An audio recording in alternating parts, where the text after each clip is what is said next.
Selamat malam, salam menyan, salam ojo percoyo, menyaner semuanya. Jumpa kembali dengan saya Oming di kisah luar biasa Nuswantara melalui dongeng ARC, seri kayangannya Jowanta, episode 266 dengan judul Kakang Kawah Hadi Hari-Hari.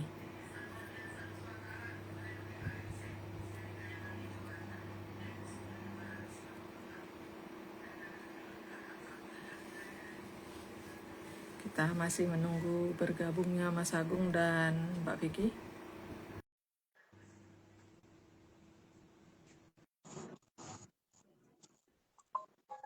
Halo Mbak. Halo Mas. Wah, nggak bisa lihat Mas ini loh. Udah. Aku bisa ya? Aku bisa lihat. Kayaknya HP-nya Oming yang masalah deh Mas. Hmm. Minta lem biru kayaknya Mas.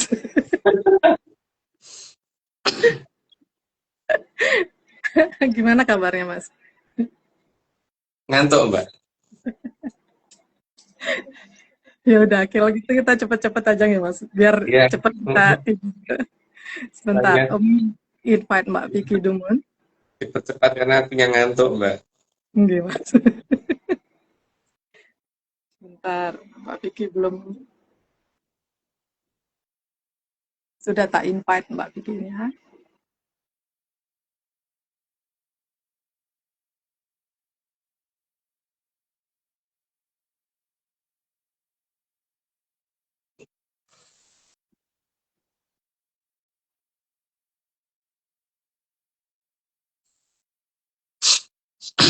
Aku Mbak, plus nggak kelihatan ya Mbak di situ. nggih loh Mas, sudah berapa Syukur kali nggak kelihatan lihat. sih. Nggak tahu, Mbak. Tapi apa namanya itu slide-nya kurang turun apa kurang kurang turun dikit slide-nya, tapi HP-nya kurang dinaikin dikit Mbak. Karena bagian kepalanya kepotong dikit di tempatku. Nggih Mas. Sebentar. Nah, gitu. Kita sambil nunggu Mbak Vicky juga nggih. Iya. Ini settingannya. Settingannya. Sebentar. Halo Mbak Vicky. Udah datang? Belum? Oh. Dan ini sudah tak invite Mbak Vicky. Tapi udah live apa ikut live belum? Kayaknya sudah Mas. Oh.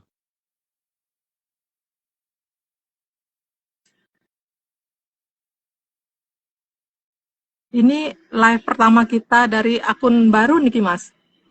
Iya, Belum makanya belum nggak tahu nih nanti bisa berapa lama. itu. Gue belum tahu akan bisa bertahan berapa lama.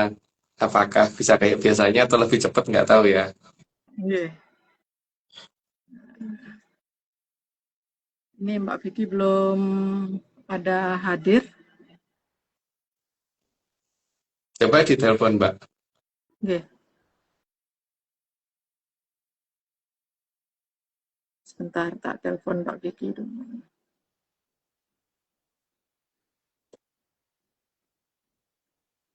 Oke. Katanya Mbak Vicky sudah minta join tapi belum berhasil. Oh, Mbak Vicky, Oming udah mencoba invite juga Mbak. nah ini Oke. udah masuk. Halo Mbak. Halo Mbak,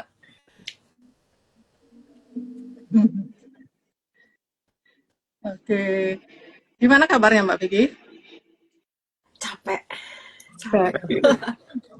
Itu tahun Oke. ngantuk ya. Apa? Aku ngantuk Mbak nih aku. Wah, aku capek. Capek Oke. banget. Kalau gitu kita percepat aja yuk. Yuk, biar cepet Oke, yuk. oke. Oke, Mbak. Oke, monggo. Mas dan Mbak Vicky. Oke, kita mulai Tanti series ke-266. Kakang Kawah Adi Ari-Ari. Slide 1 dinamakan Kakang Kawah karena lahirnya lebih dulu dari si bayi. Jadi keluar cairan dulu, baru keluar si bayi gitu. Jadi dia lebih dulu. Lanjut Mbak.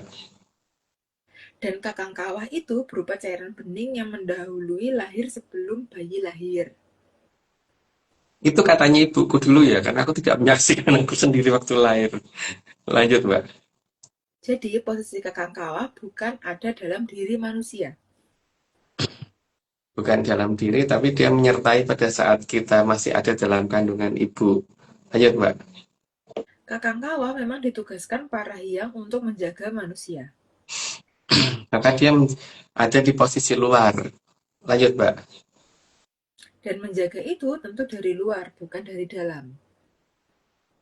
Karena kalau dari dalam itu artinya ngumpet, Mbak. Bukan jaga. Lanjut, Mbak. Dan kakang kawah bukan Drubiksa 4. Beda ya. Makanya dia juga, kalau dilihat dari posisinya, dia juga ada di luar. Terus bersamaan dengan, hampir bersama dengan lahirnya kita. Dan bukan tiba-tiba ada gitu. Makanya kan kakak kawah di hari-hari, kok tiba-tiba ada yang nomor tiganya kok tiba-tiba nggak ada gitu kan. Lanjut, Mbak. Maka ada sebutan kakang kawah adi ari-ari, tapi baru 2 yang disebut. Tiba-tiba ada kata-kata 4 iya dan dannya 2 dan 5 lancar. Ya. Jadi kan nomor tiganya kemana gitu? Hmm. Apakah nomor tiganya nggak ada? Kok tiba-tiba 1, 2, 4, terus 5? Lanjut, Mbak. Tentu sangat aneh karena yang ketiga dilompati. Masalahnya yang ketiga dilompati dan yang keempat tuh ada bener nggak sih dari sejak lahir kita? Lanjut, Mbak. Karena kakang kawah ada di luar manusia, maka jika memberi nasihat sering tertutup oleh Drubiksa yang menutup Poncondrio dan yang menutup Kauroh.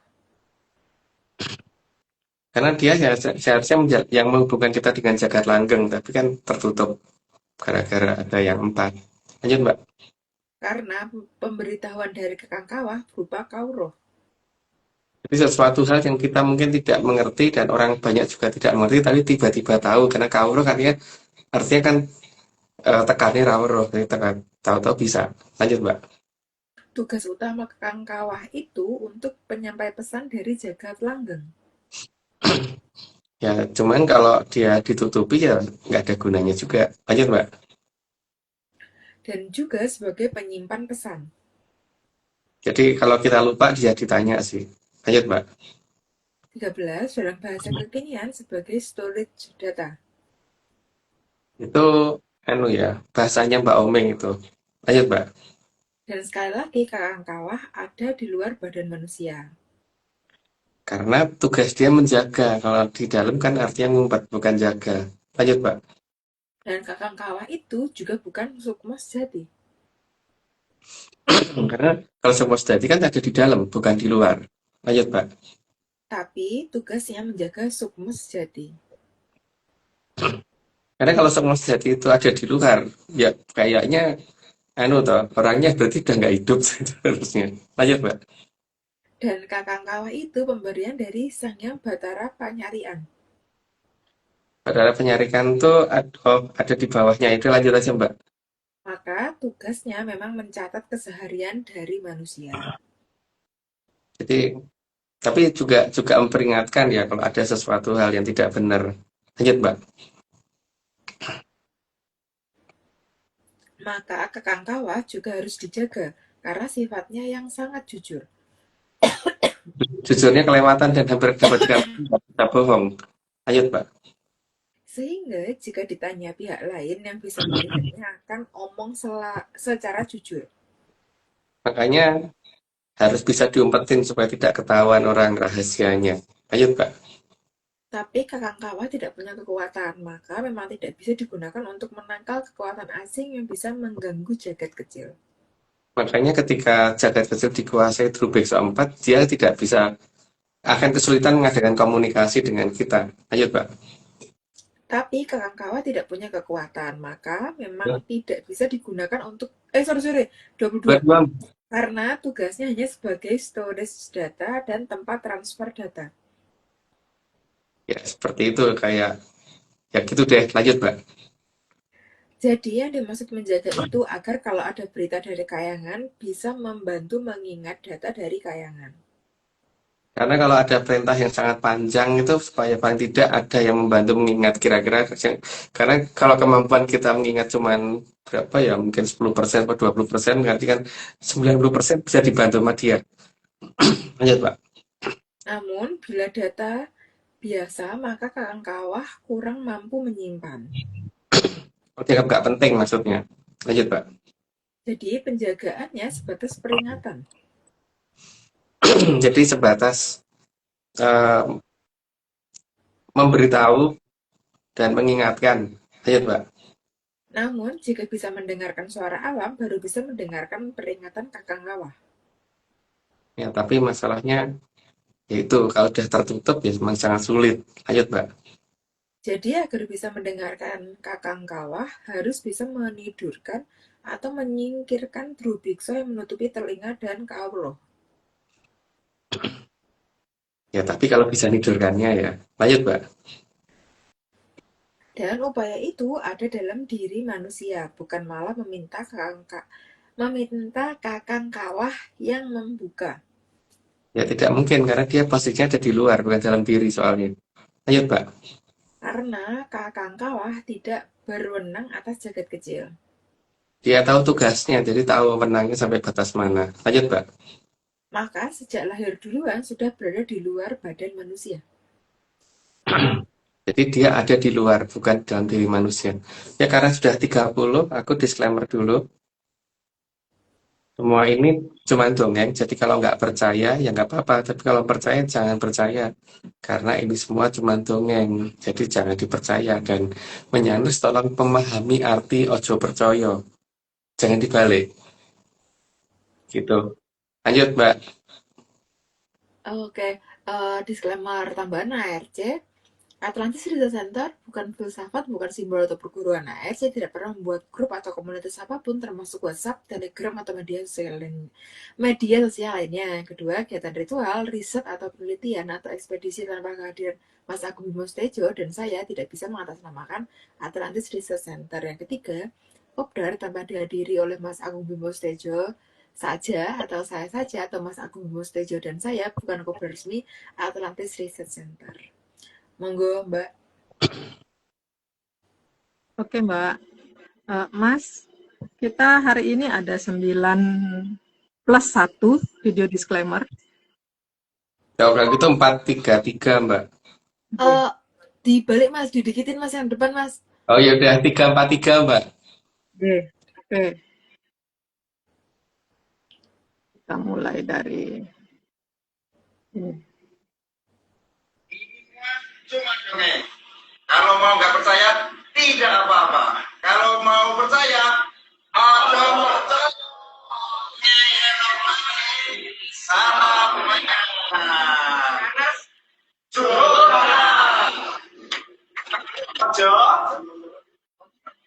Percaya aja. Salamnya. Bingung kan? Maksud saya, Apa ya Mas? Mas Coci. Coci utama. Oh, Ojo, percaya aja gimana sih? Nah, ini berikutnya.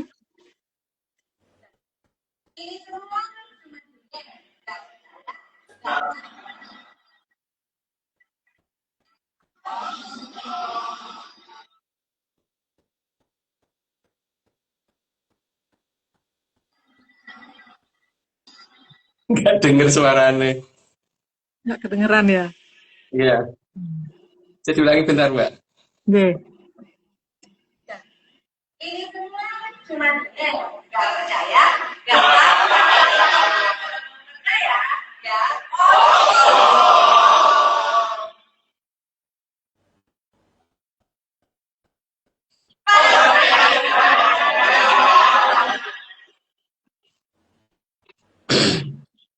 Oh, memang ada diemnya. Ojo. Percaya. bingung sih Mbak. Oke, satu lagi. Oke, satu lagi.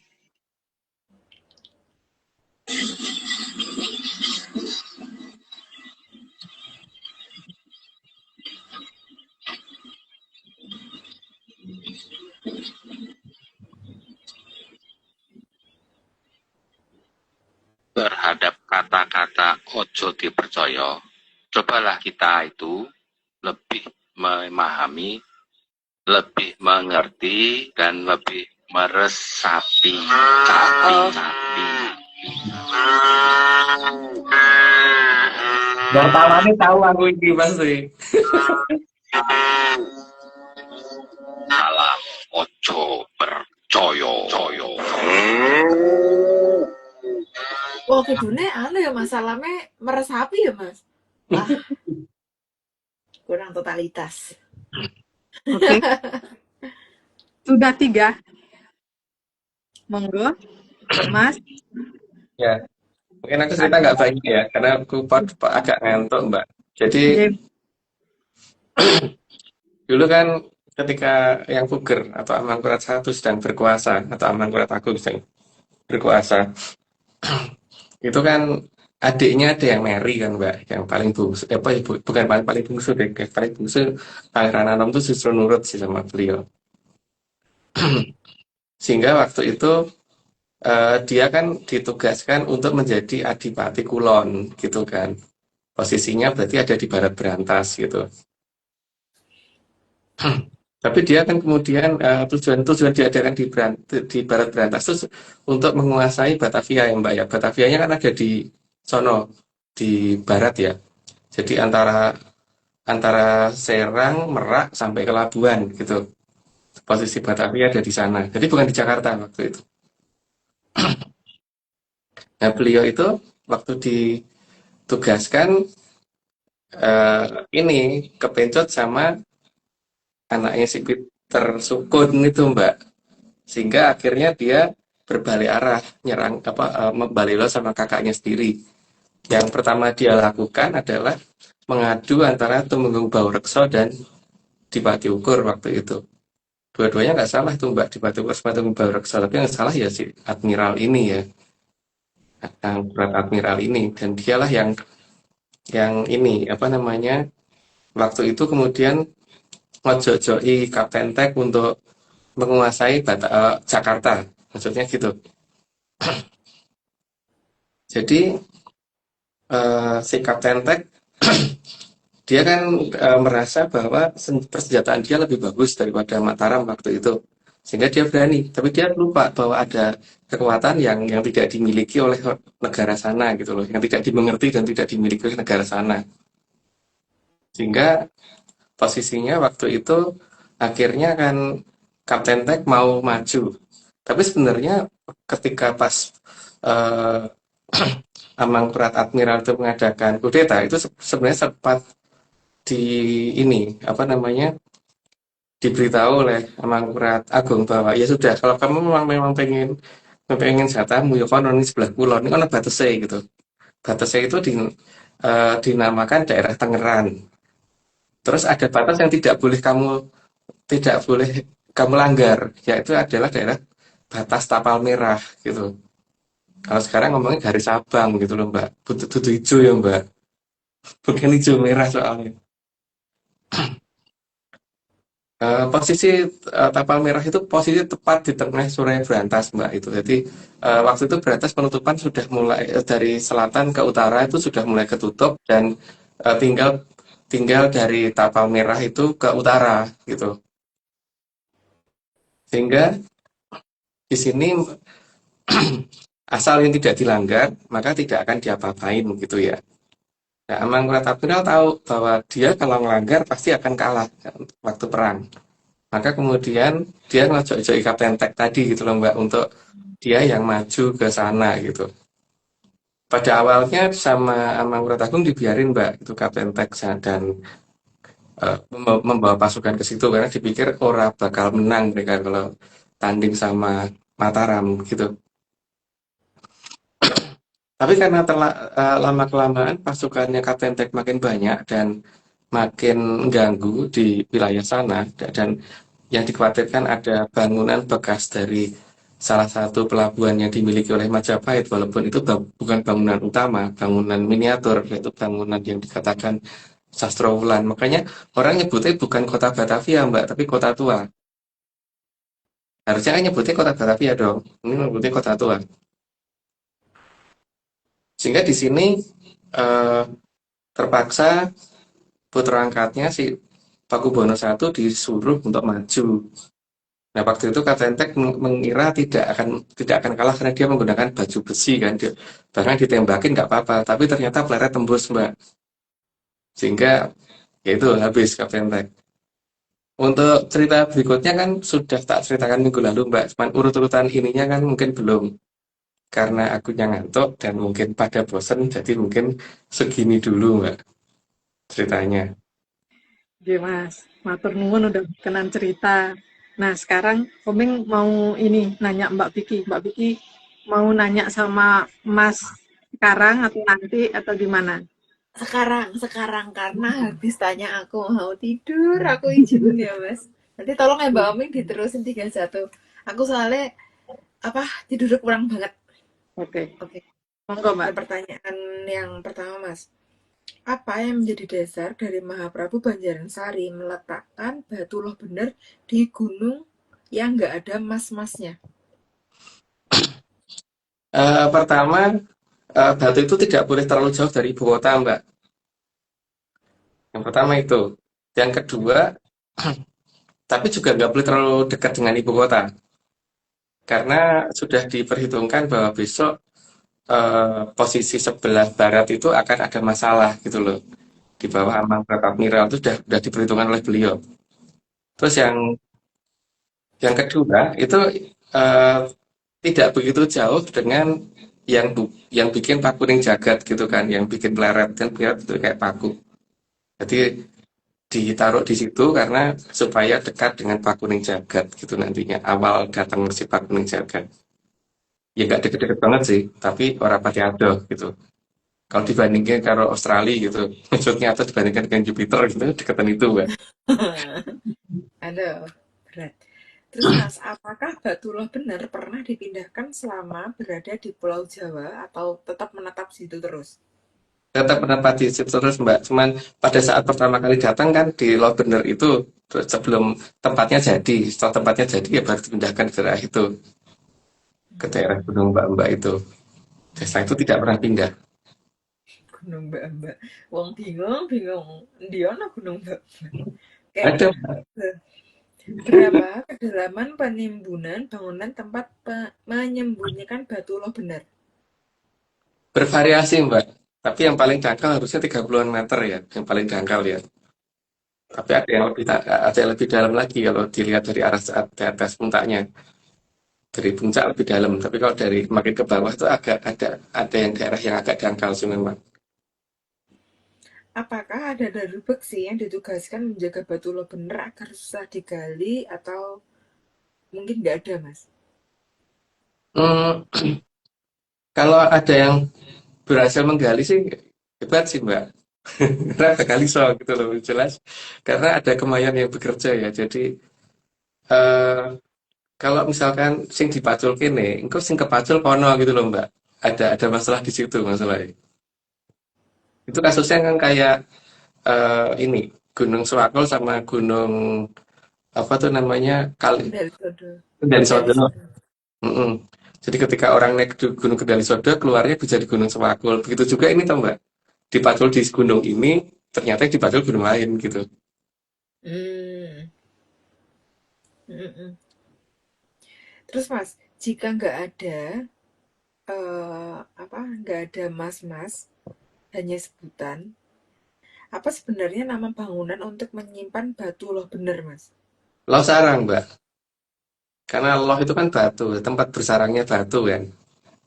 Cuma Hmm. bangunnya bangunan losarang. Makanya ketika materialnya masih ditumpuk, belum dijadikan bangunan kan, ditumpuk dulu dalam satu wilayah, yaitu dinamakan losarang gitu kan. Dan bentuk miniaturnya ada di selatannya losarang. Jadi kan ada maketnya dulu Mbak. Bentuknya kayak gini loh gitu. Nanti bentuknya seperti itu gitu. Jadi penasaran. Selatannya? Selatannya Losarang. selatannya losarang. Selatan mungkin mungkin selatan agak barat dikit apa ya? Selatan barat losarang dikit. Kalau dari Gunung Mbak ya berarti utara timur gitu. Hmm.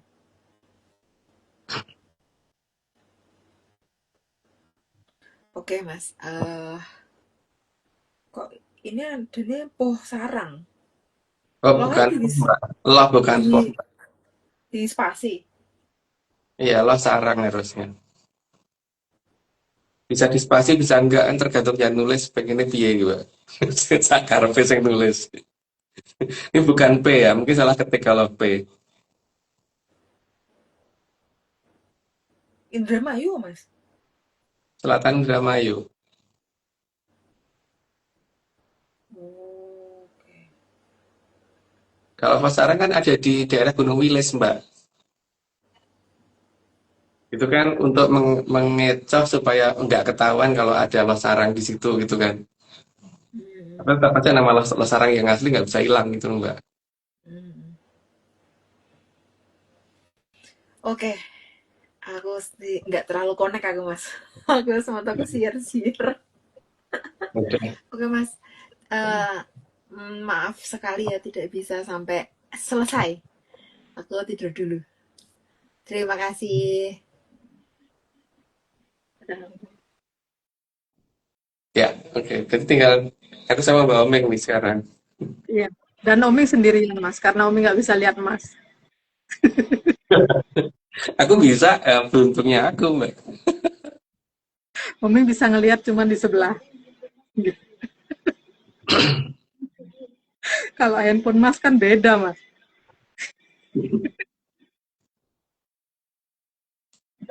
Oke. Kalau Kenton kita lanjut aja ke slide nih, Mas, biar cepet nih. Iya. Oke. Taruh balik dulu layarnya.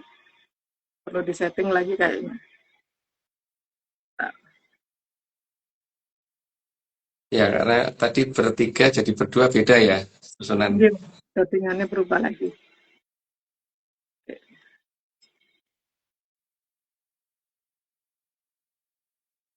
Kurang ke atas. Ya, delay-nya agak lama. Delay-nya menggeser. Cukup, Mbak. Segitu aja cukup lah. Oke. Oke. Slide 31. Jadi kalau membuka sarana itu bukan minta tolong kakang kawah. Ya, karena penutup ada dalam diri sementara dia ada di luar. Jadi nggak bisa. Lanjut, Mbak. Slide 32. Jadi, kalau dikatakan kakang kawah itu bisa membuka tabir alam raya, maka itu pasti bukan kakang kawah. Ya, kalau posisinya di luar gimana? Bisa ikut serta, tapi nggak bisa kan? Lanjut, Mbak. Slide 33. Maka alam raya yang dibuka juga pasti bukan alam raya jagat langgeng. Kalau jagat langgeng itu kan sifatnya tak terbatas. Jadi kalau misalkan menerima sesuatu perintah, pasti perintahnya jadi seolah-olah mengada-ada karena terbatas, bukan tidak terbatas. Yang pertama itu. Terus yang kedua, kalau berhubungan dengan tulisan dan sebagainya, nanti jawabannya adalah durung wancine. Biasanya kan gitu. Ada 5 raita kontak, tapi ngomongnya durung wancine. Lanjut, Mbak. 34. Maka kontak dengan Sangyang Toto Winanci tidak akan bisa dilakukan. Ya sangat nggak mungkin kalau seperti itu. Tapi kalau merasa bisa ya nggak apa-apa, tapi jelas nggak bisa. Lanjut, Mbak. Slide 35. Slide 35. Tapi kontak dengan seolah-olah Sangyang yang lebih gampang disebut Sangyang-Sangyangan saja yang bisa dihubungi. Karena kalau yang itu yang dihubungi itu lebih gampang, tapi juga penjelasannya nggak akan detail. Makanya banyak kalau ditanya pasti nanti jatuhnya adalah durung wancine. Lanjut, Mbak. 36. Karena bagaimanapun kakang kawah tidak akan diizinkan oleh para hyang untuk mengintervensi ke dalam jagat alit. Dan dia tahu persis tugasnya apa dan tidak akan melanggar tugas itu. Lanjut, Mbak. 37. Karena suksmo sejati itu bukan kakang kawah. Nah, jelas beda wujud. Lanjut, Mbak. 38. Sedangkan Adi Ari-Ari itu lahir setelah bayi lahir.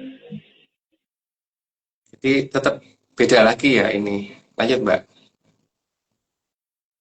39, dan tugasnya juga bukan berada di dalam jagat kecil. Kalau di dalam jalan kecil kan dia ada di dalam, tapi kan di luar. Lanjut, Mbak. Slide 40, tadi ari-ari juga ada di luar jagat kecil. Itu udah dijelasin, dari lanjut aja, Mbak. 41, maka sangat salah kalau dikatakan adi ari-ari ada di dalam diri manusia. Ya, itu gimana ya? Kalau ada di dalam diri manusia, bingung juga sih kalau hari-hari kok di dalam diri. Lanjut, Mbak. 42, saat masih dalam kandungan, tugas adi hari-hari adalah mengambilkan makanan dari ibu.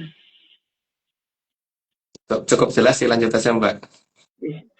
43, dan makanan itu diproses, lalu disampaikan melalui tali pusar manusia. Itu juga jelas, dilanjut aja, Mbak. 44, jadi tugas utama adi ari-ari hanya sampai manusia lahir. Jadi bukan kemudian waktu hidup tetap aja kita bawa itu, berarti ada saatnya harus berpisah. Lanjut, Mbak. Slide 45, dan setelah lahir tugasnya menjaga dari luar. Ya, menjaga dari luar. Makanya nggak mungkin ari-ari dimasukkan ke dalam badan lagi gitu. Lanjut, Mbak. 46, dan namanya adi itu seharusnya dijaga. Karena dia posisinya lebih muda. Lanjut, Mbak. 47, karena sangat aneh kalau ada adi yang menjaga. Ya, mungkin kadang ada, tapi ya mungkin jarang. Lanjut, Mbak. 48, karena di alam raya ini yang tua menjaga yang muda, bukan sebaliknya. Seharusnya begitu. Tapi kalau ada yang muda menjaga yang tua, ya mungkin kalau ada ya mungkin pada posisi yang salah satu mungkin tidak, ya mungkin kurang seton, kurang saat atau ya. Kalau nggak kurang seton, mungkin kurang Mbak, sekuintal. Lanjut, Mbak. 49, meskipun ada kalanya yang muda juga menjaga yang lebih tua. Memang ada, terutama ketika mungkin yang tua sedang sakit gitu, mungkin yang muda juga bisa saatnya menjaga. Lanjut, Mbak. Slide 50, namun yang muda itu menjaga yang tua biasanya di usia lanjut. Atau kalau sedang sakit. Lanjut, Mbak. 51, di mana manusia mulai kekurangan kemampuan dalam bertahan hidup. Karena ada 4 yang memberi beban kepada dia. Lanjut, Mbak. 52, maka di posisi ini yang muda menjaga yang tua. Ya, karena pada posisi itu memang yang tua sudah tidak sanggup. Lanjut, Mbak. Mas, kalau yang di leluhur berarti tetap karena di sana muda semuanya, tetap yang tua menjaga yang muda nggak, Mas? Tapi kan mereka ada posisi di lebih tua daripada kita, Mbak. Walaupun mereka wujudnya muda. Iya, Mas. Slide 53, maka tugas adi ari-ari adalah nanti menjemput saat akan kembali ke jagat langgeng. Ya, tapi kalau misalkan bisa ketemu ya, lanjut, Mbak. 54, jadi bukan saat hidup digunakan untuk senjata. Dan namanya adik kan bukan untuk senjata, bukan untuk diadu. Lanjut, Mbak. 55, Ada suaranya, Mbak. karena adi ari-ari bukan senjata. Nah, ya itu, adik itu bukan senjata dan bukan bahan aduan. Jadi jangan diadu. Lanjut, Mbak. 56, dan tugasnya memang selesai setelah manusia lahir dan baru bertugas lagi saat akan kembali ke kayangan. Jadi waktu tugasnya memang tidak setiap hari ngikutin dan dia bukan untuk diadu, yang penting itu. Lanjut, Mbak. 57, Seperti tugasnya saat akan lahir di Arcopodo, maka begitu juga tugasnya saat manusia akan lahir di jagat langgeng. Jadi dapat dikatakan memberi jalan apa namanya itu sebagai awalan lah untuk masuk ke sana. Lanjut, Pak. Slide 58. Jadi, selama manusia ada di jagat langgeng, bukan tanggung jawab dari Adi Ari-Ari. Karena memang Adi itu bukan bertanggung jawab atas kita, karena dia namanya Adi itu kan justru yang harusnya kita jaga, bukan malah bertanggung jawab atas kita. Ayo, Pak. 59. Namun Adi Ari-Ari bisa dimintai tolong, karena Adi Ari-Ari setelah manusia lahir dan 40 hari berikutnya akan kembali ke kayangan. Mungkin udah jelas, berarti lanjut aja, Mbak. Oke. Slide 60. Dan di sana menunggu waktu untuk menjemput kembali. Dan dia tahu kapan waktunya. Jadi nanti kalau udah waktunya dia pasti akan turun.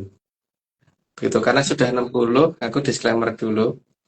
Semua ini cuma dongeng, jadi kalau nggak percaya nggak apa-apa. Tapi kalau percaya jangan percaya. Karena dongeng itu bukan untuk dipercaya. Jadi tolong dipahami supaya jangan percaya. Oke, lanjut, Mbak. Disclaimer tambahan, Atlantis Research Center bukan filsafat, bukan simbol atau perguruan. ARC tidak pernah membuat grup atau komunitas apapun, termasuk WhatsApp, Telegram, atau media sosial lainnya.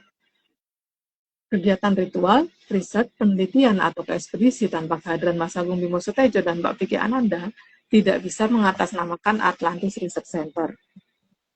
Kopdar, tanpa dihadiri Mas Agung Bimo Sutejo saja atau Mbak Vicky Ananda saja, atau Mas Agung Bimo Sutejo dan Mbak Vicky Ananda, bukan Kopdar resmi Atlantis Research Center. Oke. Nah, sekarang ada disclaimer 4, Mbak. Oke. Mas.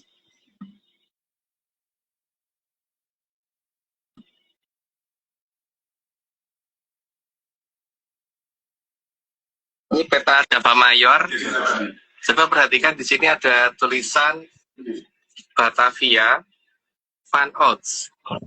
Arti Batavia Van Ots itu ada di luar kota Batavia. Berarti kalau gitu Batavia bukan di Jakarta dong. Ada tulisan Batavia Van Ots, semoga kelihatan jelas ya. Ini tak gini supaya kelihatan. Nah, Batavia Van Ots.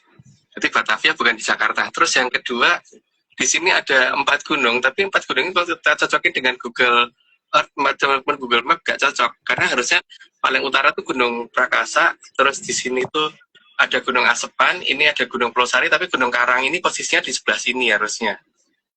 Ini kan nggak pas. Terus ini Suro ini harusnya ada di sebelah sini, di sebelah timurnya Gunung Karang.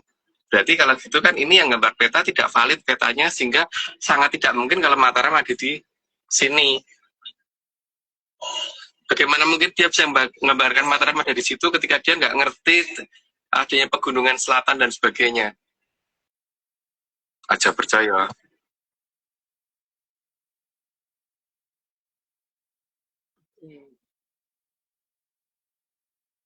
Mau dilanjut atau Mas mau komentar dulu, Mas? Itu nama Batavia Van Ots itu bisa dicari terjemahin dalam Google Translate ya, baik mau ataupun AI, semuanya kan sama bahwa artinya di luar Batavia. Berarti kalau di luar Batavia itu ada di situ, berarti Batavianya bukan di situ dong. Gitu ya. Yeah. Jadi kalau itu harusnya kalau dia dinamakan Batavia Van Ots, kalau memang Batavia ini di situ, jadi dinamakan Batavia Van Ots itu harusnya yang di Serang atau di Labuan atau di daerah Merak gitu ya. Tapi kan dinamakan Batavia Van Ots kok malah Jakarta, berarti kan Jakarta bukan Batavia. Gitu, Mbak. Iya, Mas. Kita saksikan dulu disclaimer berikutnya ya, Mas. Ya. Ini penjelasan 3 peta. By Mbak Etika. Jadi kita sedang memperhatikan peta yang dibuat pada tahun 1530 dengan nama Partai Incognita de Jawa. Di sini ada gambar keraton. Di sampingnya ada banyak gunung ya, tapi di sini ada keraton yang namanya Belimbuan. Yang dicurigai ini berada di wilayah Banyuwangi KW. Kemudian di peta yang kedua itu dibuat pada tahun 1549 perkiraannya. Ini kira-kira pembuatannya 1549. Dalam artinya Partai Inkognita dari Jawa juga. Di sini kita perhatikan ada namanya Belimbuan juga yang dicurigai berada di Banyuwangi KW. Ada keraton, namun sebelumnya ada dua gunung. Digambarkan berbeda ya. Digambarkan berbeda. Ya, berbeda juga dengan peta yang pertama tadi, tanpa gunung, di sini ada gunung. Ya. Kemudian pada tahun 1726 yang nama petanya Mare Lancido. Di sini perhatikan juga ada namanya Belembuan tanpa gunung, tetapi ada gambar keraton juga. Di sini kita bisa menyimpulkan lepas dari gunung-gunung tadi, ada satu keraton yang konsisten ada di setiap negara. Makanya Belembuan ini tadi setiap keraton.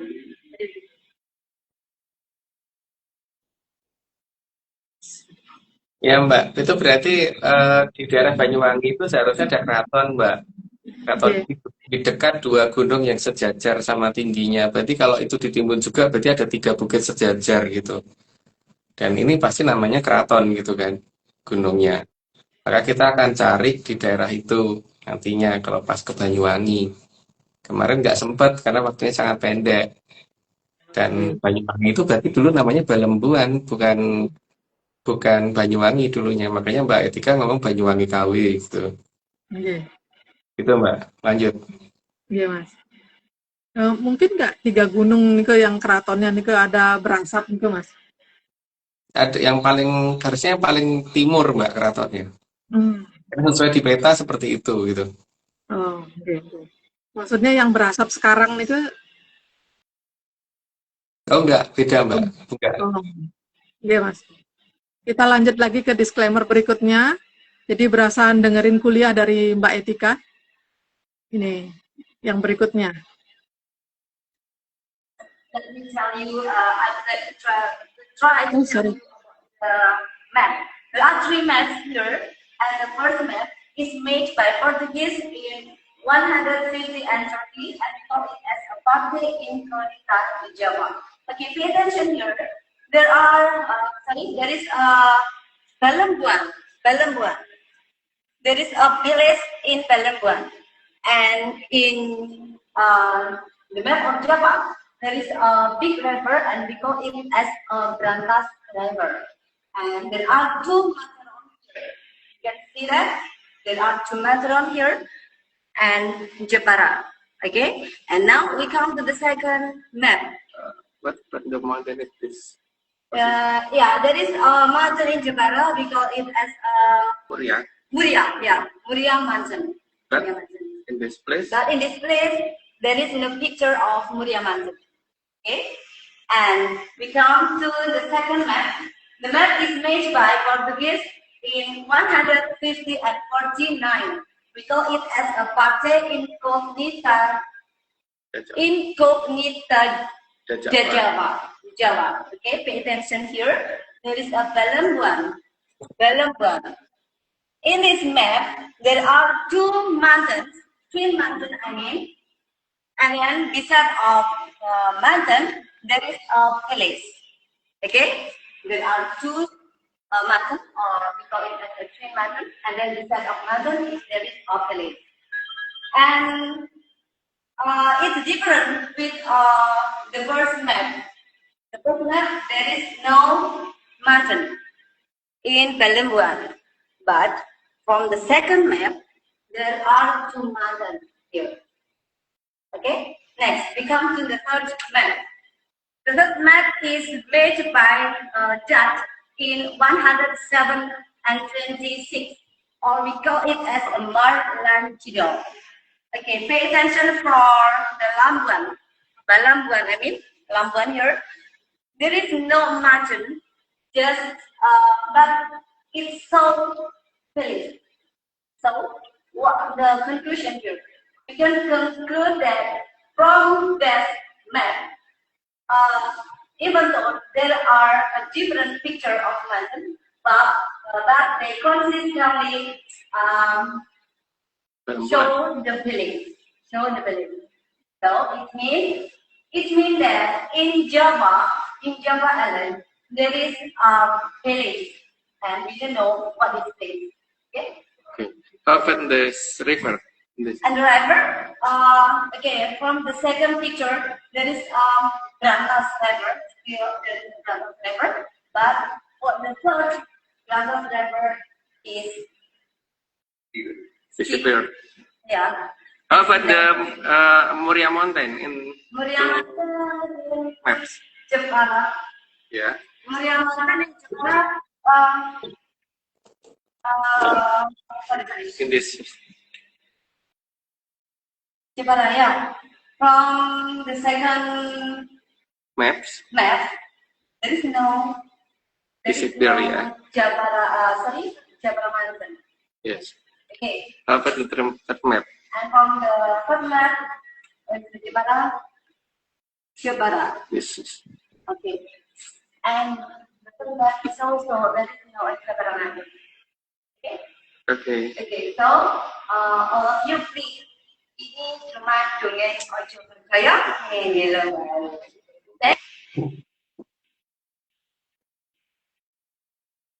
Itu ini Mbak Etika itu menegaskan bahwa ada loh keraton di daerah Banyuwangi, dan Banyuwangi itu dulu namanya Balembuan gitu ya. Yang ditegaskan Mbak Etika seperti itu. Dan keraton itu di baratnya ada 2 gunung yang sama tingginya dengan keraton tersebut gitu. Entah itu gunung atau bukit gitu ya. Tapi yang jelas itu bangunan itu ada dan kemungkinan besar itu ditimbun, karena kalau tidak ditimbun tidak ada bekas bekas keraton yang dirusak atau apa itu nggak ada. Berarti satu-satunya kemungkinan cuma ditimbun. Dan lucunya bukit yang kembar gitu di sana ada 3 bukan 2. Yang 2 kan berarti sesuai yang digambarkan di peta pertama tadi, Mbak.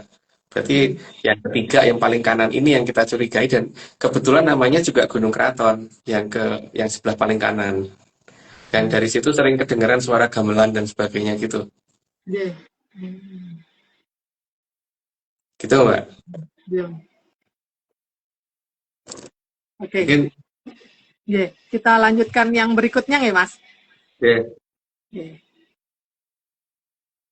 Masih tentang peta.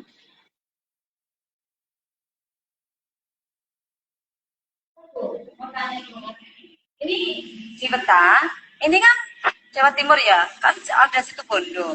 Kok bisa situ Bondo? Situ tuh kan bahasa Sunda tuh Mas, yang artinya Sunda, apa enggak salah ya? iya. Iya, kok ada di Jawa Timur? Terus lagi Mas, Hayam Wuruk.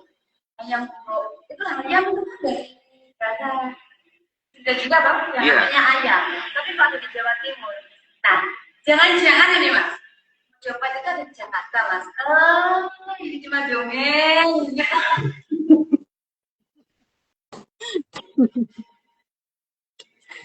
Nah, Ya itu ada ini ya, kecurigaan dari teman-teman di Banyuwangi kemarin gitu.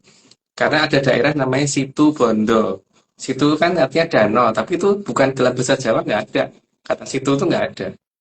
Dalam bahasa Jawa maupun dalam bahasa Jawa kasar maupun sampai halus tuh nggak ada. Yang artinya situ kok artinya danau tuh nggak ada. Situ tuh artinya sana gitu. Di situ ya di sana gitu kan. Tapi kalau itu tuh nggak sejauh di sana gitu loh, Mbak. Karena itu ada Situ Bondo dan diartikan bahwa di situ ada danau di sana, itu berarti itu ada bahasa masukan dari luar, Mbak. Berarti ada bahasa Sunda yang masuk. Berarti ada yang sengaja memindahkan itu ke Jawa Timur, Mbak.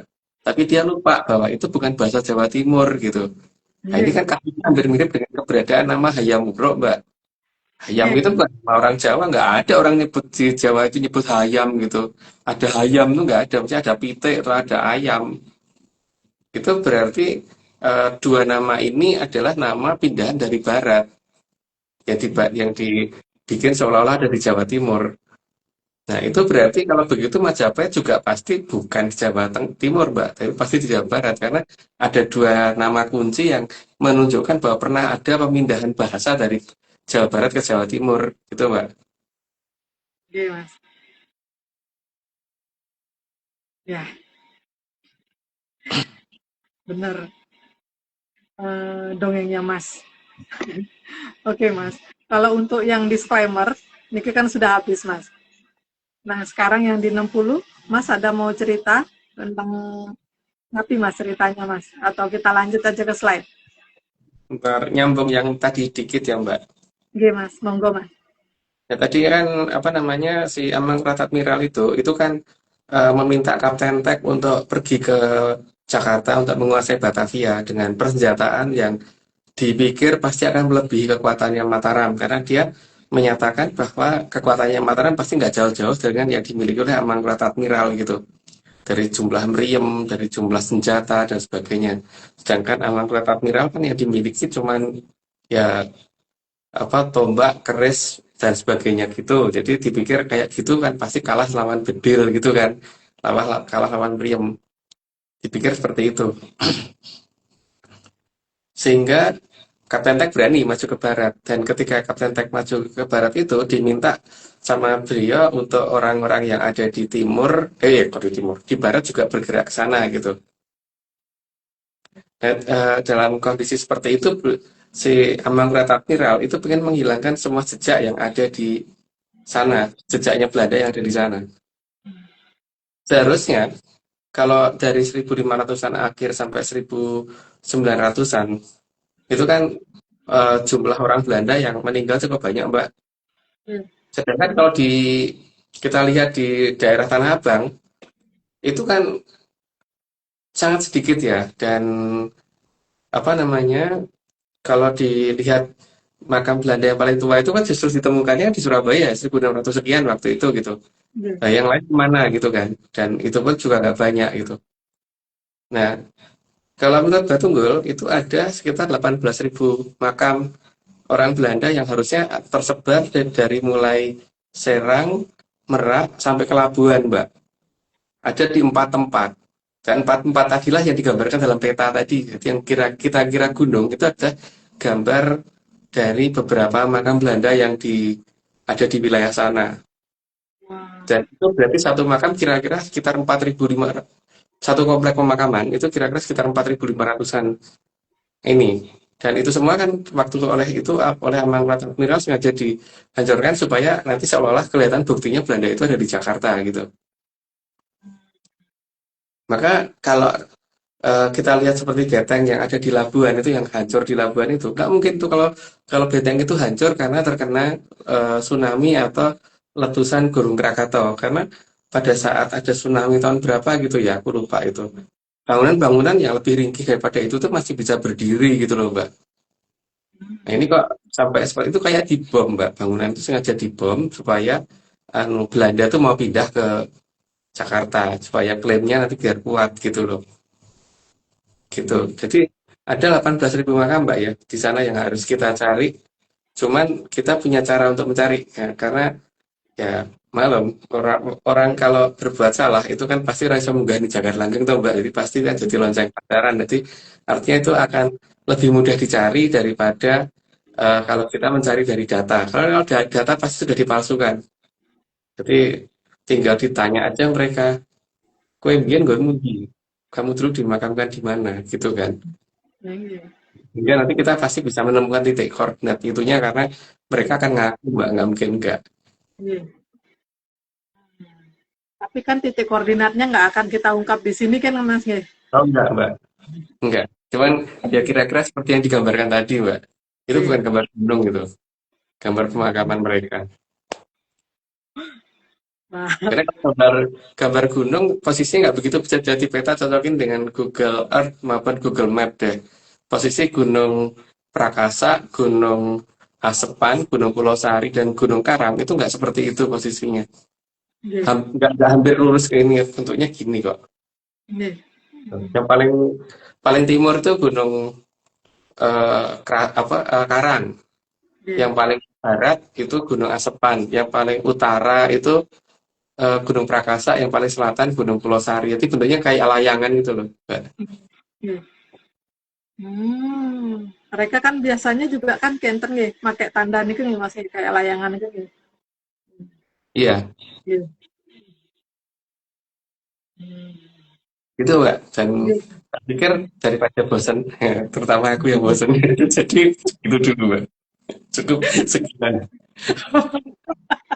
Nggih, Mas. Nggih, Mas. Kalau gitu kita lanjut ke slide mawon nggih, Mas nggih. Ya, Oke, sebentar setting lagi.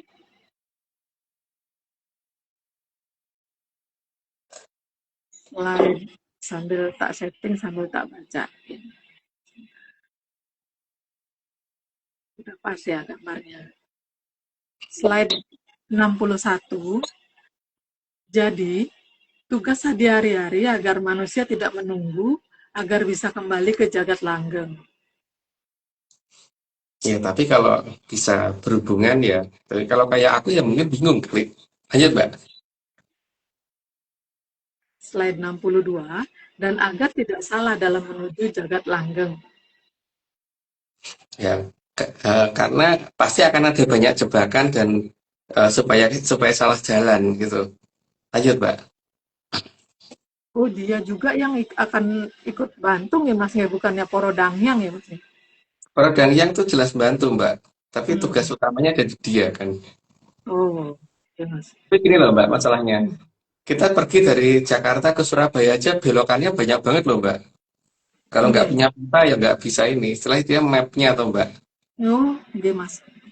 Nggih. Makanya zaman dulu banyak orang yang bisa kembali sendiri itu kan karena menggunakan itu. Tapi kalau yang nggak bisa butuh ganyang tuh Mbak di sini. Nggih Mas. Danyangnya yang akan bantu. Nggih. Oke, kita lanjut ya Mas. Oke. Nggih. Slide 63. Namun saat manusia masih ada di jagat gede bukan tanggung jawabnya. Yang namanya adik kan memang tidak bertanggung jawab atas kehidupan kita Mbak. Lanjut Mbak. Slide 64. Karena Adi-Ari itu milik dari Sang Yang Betara Yama Dipati. Yang jelas gini loh Mbak. Kalau kita pergi jauh terus kita pulang, biasanya adik kita itu justru yang ngarep-ngarep banget gitu kan Mbak. Oh, Yang nggih kalau Mas. kita di dekat sudah kelihatan itu yang lari duluan itu bukan orang tua biasanya Mbak, malah adik kita toh. Nggih. Iya toh. Kalau yang punya adik loh, kalau nggak punya adik ya mungkin anu, beda nasib. Kalau orang apa namanya yang punya adik lihat aja kalau misalkan habis pergi jauh gitu terus dikabari apa mau pulang itu mesti ditunggu-tunggu di depan pintu Mbak. Begitu kelihatan kitanya turun dari kendaraan umum atau apa itu yang pertama kali lari pasti adik. Iya Mas. Lucu sekali. Kita lanjut berikutnya ya Mas. Sebentar. Ya. Kalau yang Betara Yama Dipati, oh ya nanti dijelaskan. Nggak jadi Umi nanya Mas. Slide 64, slide 65. Sang Yang Yama Dipati itu adalah putra dari Sang Yang Betara Ismoyo. Ya, Betara Ismoyo kan berarti Kilurah Semar. Lanjut Mbak. Kan beda berarti kan Sang Yang yang dikatakan Betara Yama dan Yama Dipati ini kan beda nih Mas. Salah satu aku nggak kenal Mbak. Aku kenalnya Yomodipati gitu. Karena berdasarkan dongeng kenalnya Mbak. Nggih. Slide 66. Tugas beliau adalah untuk menjemput manusia yang sudah berakhir tugasnya dalam Hamemayu Hayuning Bawono. Jadi bukan bunuh orang ya. Bukan mengakhiri hidup orang secara paksa. Tapi yang memang sudah ini terus jemput gitu loh Mbak. Jemput ya. Jadi bukan orang sedang hidup dia cabut nyawanya. Tidak. Jadi bukan dewa pencabut nyawa. Gitu. Sangat berbeda berarti dengan dongeng yang di sebelah nih Mas. Yang dongeng beneran. Loh, yang kita yang dongeng Mbak. Sebenarnya. Karena mungkin bukan dongeng. Kalau kita dongeng Mbak. Slide 67. Jadi tugasnya agar manusia tidak tetap berada di jagat gede ketika sudah berakhir tugasnya. Supaya karena jagat gede nanti buat yang masih ada izin terbit kan, nanti yang sudah nggak punya izin terbit biar balik gitu. Ayo Mbak. 68. Atau dengan kata lain agar tidak jadi lonceng pacaran.